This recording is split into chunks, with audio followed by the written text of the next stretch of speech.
Hi guys! So today magluluto tayo ng chicken with pine mushroom. So itong mushroom na to medyo madumi siya. So kailangan natin siyang linising mabuti para maalis yung kanyang dumi.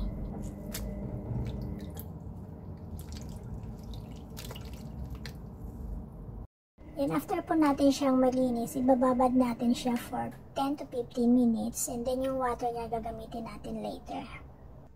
So ito po yung ating mga ingredients, chicken, and then meron tayong ginger, peppercorn, and leek, and meron tayong light soy sauce and dark soy sauce together. And then ito na po yung pinagbabara natin ng mushroom, at ito na yung ating binabad na mushroom. So ito na nga po nagpainit na tayo ng ating kawali, then ilalagay na natin ang ating cooking oil. And then, painitin din po natin siya. And then, after that, ilalagay na po natin ang ating ginger.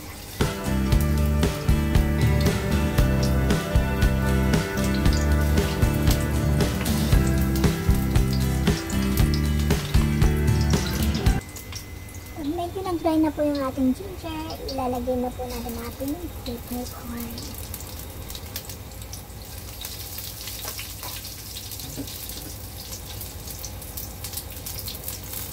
After po, isusunod na po natin ang ating chicken. So, after po, nakakatulong siya makatanggal ng amoy ng lansa ng chicken natin. So try na po natin ang ating chicken hanggang sa medyo mawala na yung water niya.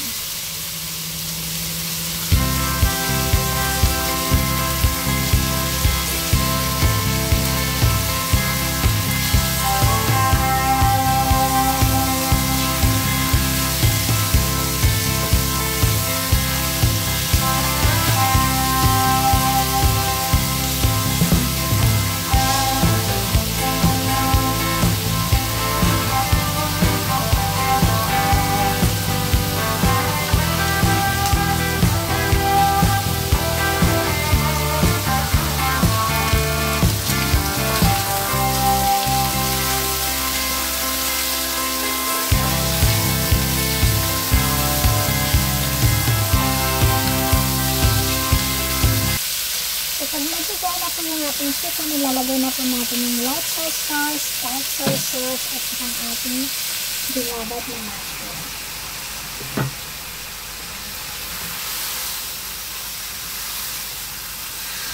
Prepare lang po natin siya ng mabuti para sumuot yung lasa ng mushroom at saka ng soy sauce natin dun sa chicken.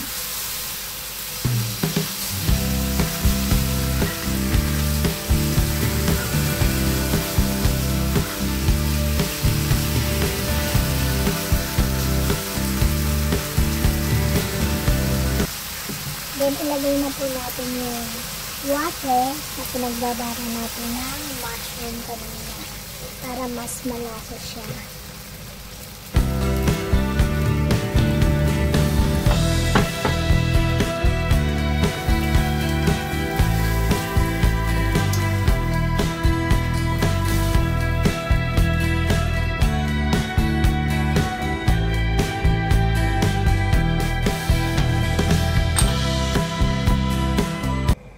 And then, lagyan po natin siya ng asin. So, depende na po yun sa inyong panlasa.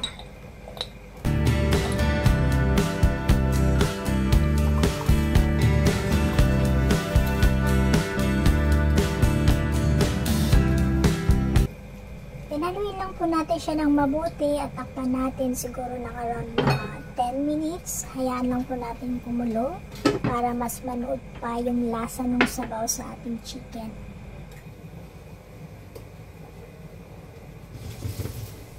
After 10 minutes, ayan na po siya, kumulo na siya. And then, haluin lang natin. So, mukhang sumuot na yung lasa ng sabaw at saka ng mushroom sa ating chicken. At saka mabango rin yung amoy ng mushroom. Para siyang sweet na something na actually para siyang may star anise pero we never put star anise. And then, after po, ilalagay na natin ang ating leek. Or onions, pwede po rin, or spring onion, pwede rin po yun. So, it's up to you na po. Pero, kami kasi ang gamit namin ay yung leek.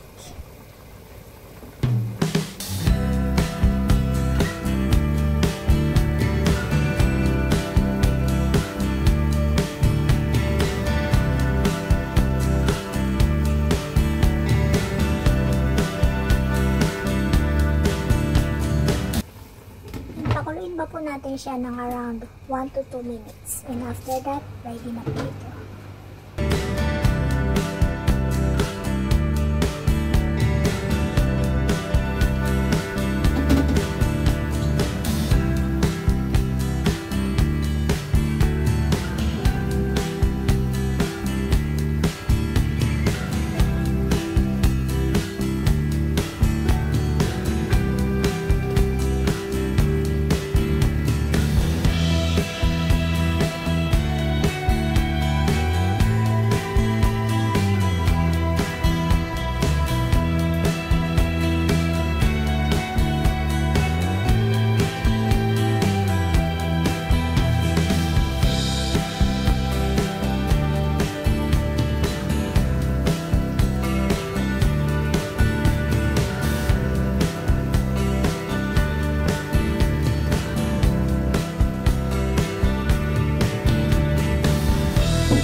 Okay guys, we're done cooking. So, luto lang ating chicken with pine mushroom.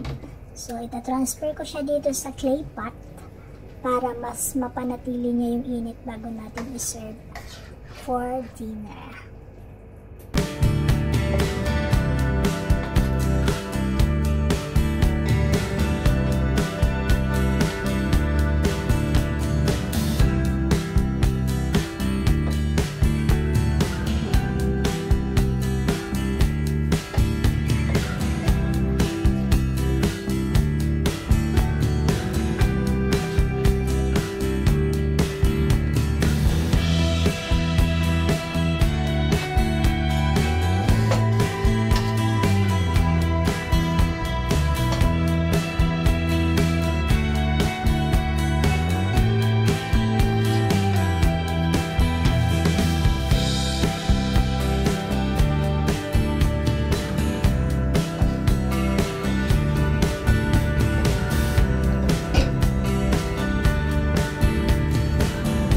So, ito na po yung ating chicken with pine mushroom. So, thank you so much guys for watching.